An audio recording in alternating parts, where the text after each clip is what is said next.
Post-apocalyptic. There is a lot of post-apocalyptic media out there, whether it's post-nuclear, or the takeover of AI, or some other weird world-ending event. But overall, post-nuclear is one of the most used out of these. The most famous is probably Fallout, which is so popular that it even got its own show. But I don't want to talk about Fallout. I'm doing that later. It's very rare that a post-nuclear story is done well. And in Metro, it's done well.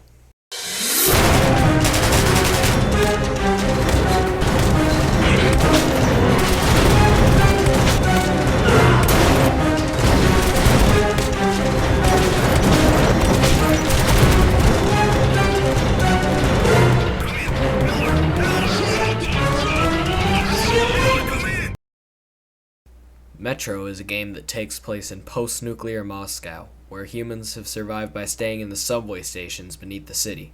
The game was developed by 4A Studios, based on the book Metro 2033 by Dmitry Glukhovsky.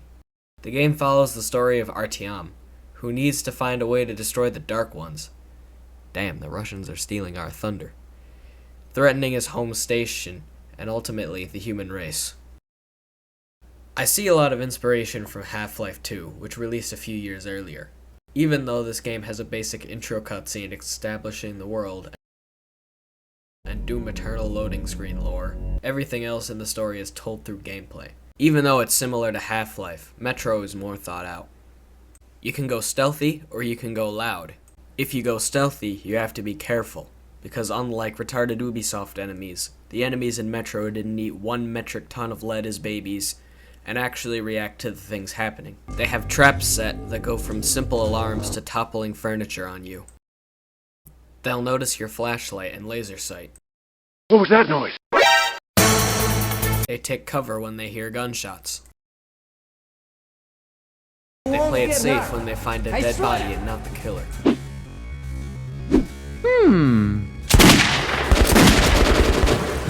There's a musical swell when someone sees you. Your watch lights up when you're visible, so there's no wondering whether you're seen or not. And if you go loud, they don't just stand around waiting to be shot.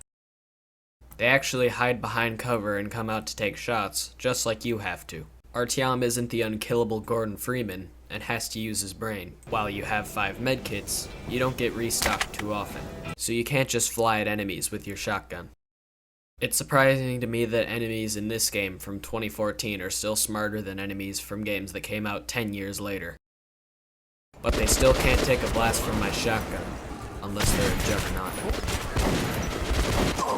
The weapon variety in Metro is awesome, and the guns are even more crazy when it comes to the customization. You have revolvers, shotguns, assault rifles, SMGs, crossbows, flamethrowers, and my personal favorite, the Mark Rober rifle. So that's when we pivoted to a pneumatic system.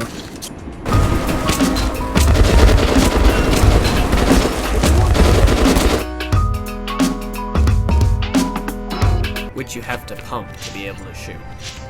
These guns are all customizable too, from adding a reflex sight to your shotgun to turning your revolver into a sniper rifle. Headshot. The revolver rifle was especially good because headshots are a one-hit kill. You don't only have guns though, you also have grenades and throwing knives, which I personally didn't use much, but they were still good when I needed them. Once you've killed these guys with your wide variety of morally questionable weapons, you're gonna need to restock on bullets. Metro takes the Resident Evil approach, making you conserve resources. The gas mask needs a new filter every once in a while, and can also break in combat. You also need to collect military-grade bullets, which are used as currency in the Metro. Here, take them. Some kind of invisible way. You can use them as ammo for your gun, but you're just burning money that could be used for other important resources. You can find these resources on the corpses of your enemies, or the corpses of guys who got their atoms split. Overall, I'm glad I got into FPS games over the past few years. I played the modern Doom games, which I thought were a prime example of a frantic yet strategic shooter, making you utilize every tool they give you. I played Half-Life 2, which has aged just as well as 10-year-old Sharp Cheddar. You're as beautiful as the day I lost you. Being a masterclass of immersion and environmental storytelling, with smooth gameplay and goofy physics puzzles to back it up. And now I've played Metro, which despite its age has some of the best shooting, stealth, and storytelling I've seen. Playing tricks? Is that you? It surprised me that I didn't have any real issues with it, New Super Mario Bros. Wii is a tough game. except the times that it wasn't very clear where I needed to go.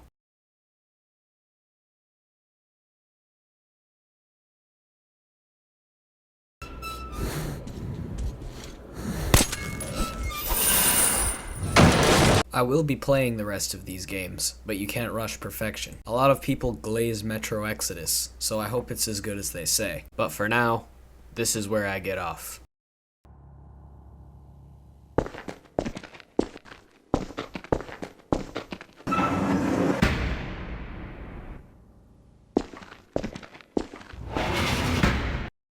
Zero out of 10. I spent like 20 minutes on that stupid chandelier puzzle.